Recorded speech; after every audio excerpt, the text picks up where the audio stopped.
달콤한 말씀, 행복한 하루. 말씀 묵상 시작하도록 하겠습니다.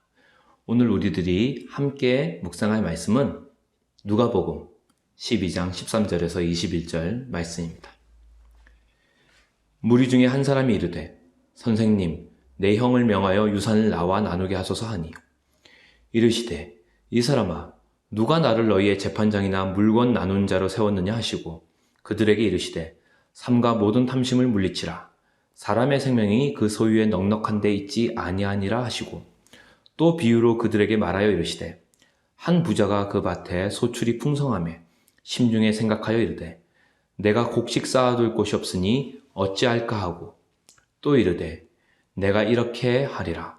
내 곳간을 헐고 더 크게 짓고 내 모든 곡식과 물건을 거기 쌓아두리라. 또 내가 내 영혼에게 이르되 영혼아, 여러 해 쓸 물건을 많이 쌓아두었으니 평안히 쉬고 먹고 마시고 즐거워하자 하리라 하되 하나님은 이르시되 어리석은 자여, 오늘 밤에 내 영혼을 도로 찾으리니 그러면 내 준비한 것이 누구의 것이 되겠느냐 하셨으니 자기를 위하여 재물을 쌓아두고 하나님께 대하여 부여하지 못한 자가 이와 같으니라. 아멘.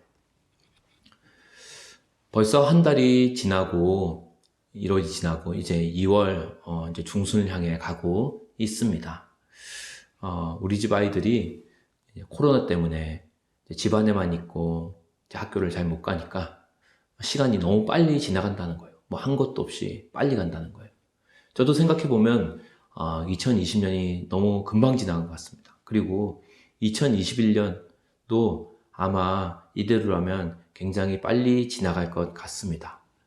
그렇다 보면은 사실 우리 인생도 점점 주님을 만난 날이 가까워지고 있는 거죠. 그런데 이렇게 연말이 되고 또 우리가 결국 주님과 만나게 되었을 때 여러분의 인생은 과연 주님 앞에서 어떤 인생을 살았다고 말할 수 있겠습니까? 인생의 결산 영수증을 살펴보았을 때 주님이 무엇이라고 우리 인생 영수증에 대해서 말씀하실지 오늘 말씀을 통해서 좀 확인해보는 시간 가졌으면 좋겠습니다. 오늘 말씀은 어떤 사람이 예수님을 향해서 질문을 하는 장면에서 시작합니다. 그 질문이 뭐냐 하면은 그 사람이 어떤 자기 형이 있는데 그 형이 유산을 다 가졌다는 거예요. 그래서 형에게 예수님이 좀 말씀하셔서 유산을 좀 나누어 달라고 그렇게 얘기하는 질문을 하는 장면입니다. 근데 예수님이 그 사람의 이야기를 질문을 듣고 그 사람에게 좋은 말을 하지 않습니다. 오히려 나무라면서 말합니다. 탐심을 버려라. 욕심을 버려라. 사람의 생명이 소유에 있지 않고 하나님께 달려있다. 이런 말을 해요. 여기서 생명이라고 이제 번역이 됐지만 결국 인생이라고 할 수 있겠죠. 그러니까 사람의 인생, 진정한 인생은 소유에 달린 게 아니라 뭐에 달렸다? 하나님께 달려있다는 거죠. 그래서 재물을 자기를 위해 쌓아두고 하나님께 대해서 부여하지 못한 인생은 다 하나님 앞에서 진짜 참된 인생을 산 게 아니라는 거죠. 예. 그러면서 이제 예수님께서 이 사람에게 비유 이야기를 하나 들려주면서 이제 이야기를 계속 하십니다. 그게 뭐냐면은 어떤 부자에 대한 이야기를 하세요. 근데 이 부자가 나오는데 넉넉하게 재물을 모은 부자가 나옵니다. 수확을 많이 거두어서 그 수확을 쌓아둘 창고가 필요한데 창고 하나에 그 재물과 곡식이 다 안 들어가서 또 창고를 또 새로 지어서 곡식과 재물을 쌓아두는 그런 부자예요.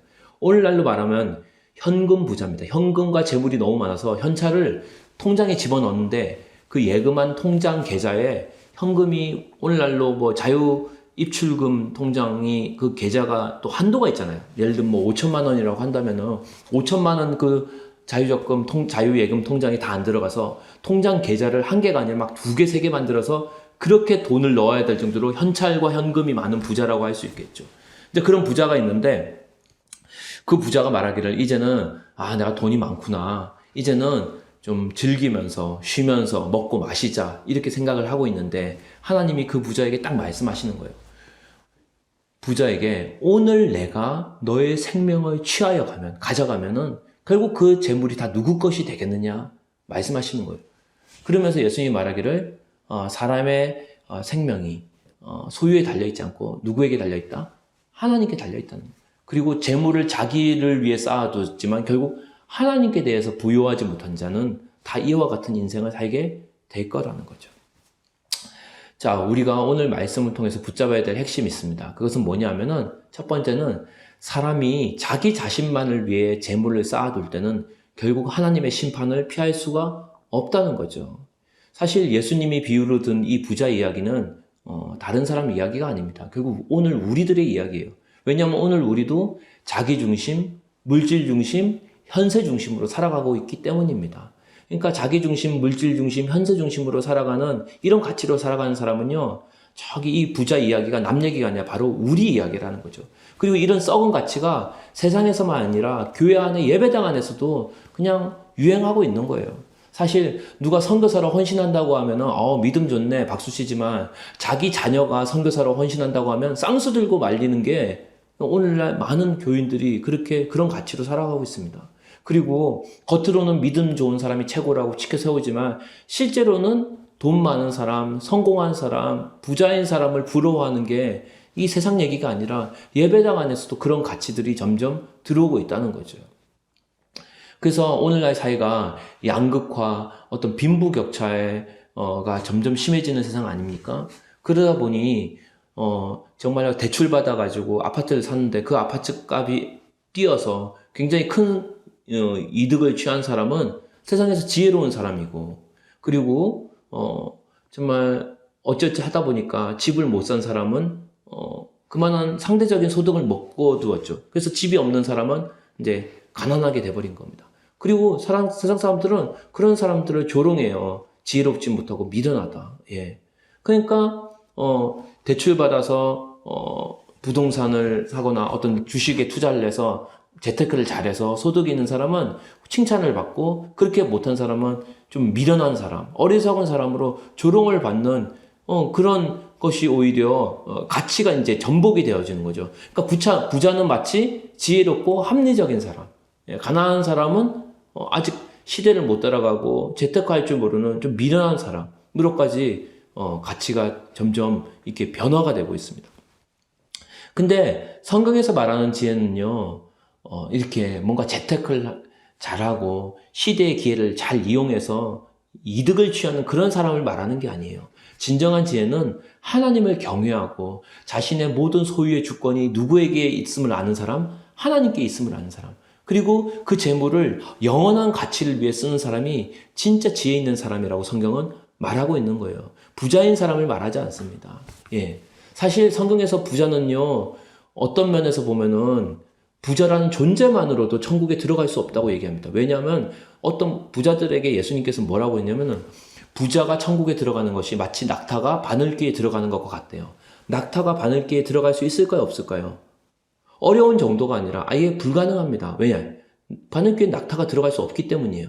근데 부자가 천국에 들어가는 건 그거보다 더 어렵대요. 그럼 뭡니까? 부자라는 존재만으로도 천국에 들어가기가 어렵다는 거예요.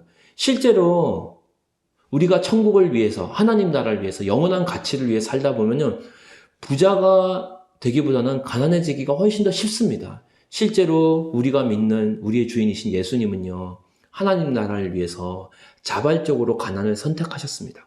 그리고 예수님의 제자들을 포함해서 초대교회 성도들은요, 하나님 나라를 위해서, 그 영원한 가치를 위해서 자신의 재물을 아낌없이 나누어 주었기 때문에 사실 부자가 되기는 쉽지 않았어요. 예. 물론 천국을 위해서 부자가 된 사람도 있습니다. 그러나 성경에서는 부자냐 가난하냐 그걸 따지는 게 아니라 내 물질을 무엇을 위해 쓰고 있느냐. 근데 오늘 나온 부자는 철저하게 물질을 누구를 위해서만 썼습니까? 자기를 위해서만 썼어요. 근데 하나님 나라 영원한 가치, 즉 예수님 말씀하시기를 하나님 앞에서 부요하지 못한 사람이 되는 것은 바로 이런 거죠. 예, 자기만을 위해서 물질을 쓴 사람. 예. 성경은 계속해서 부자, 가난한 사람 이런 것보다 자기 자신이 아닌 하나님 나라, 영원한 나라를 위해서 자신의 인생을 던지는 사람, 그리고 그것을 위해 물질을 사용하는 사람에 대해서 말하고 있다는 거죠. 그리고 오늘 이야기의 두 번째 핵심은 사람의 생명은 자기 자신이 결정하는 게 아니라 누구에게 달려있다? 하나님께 달려있다는 거죠. 오늘 오늘 이야기에 나온 부자는 정말 자기의 생명이 영원할 것처럼 먹고 마시고 누리겠다고 얘기했지만 결국 그의 생명이 하루아침에 주님께서 걷어가시면 그 재물이 결국 그의 것이 될 수 없다는 거죠. 예. 왜? 그 생명의 주권이 하나님께 달려 있다는 거죠.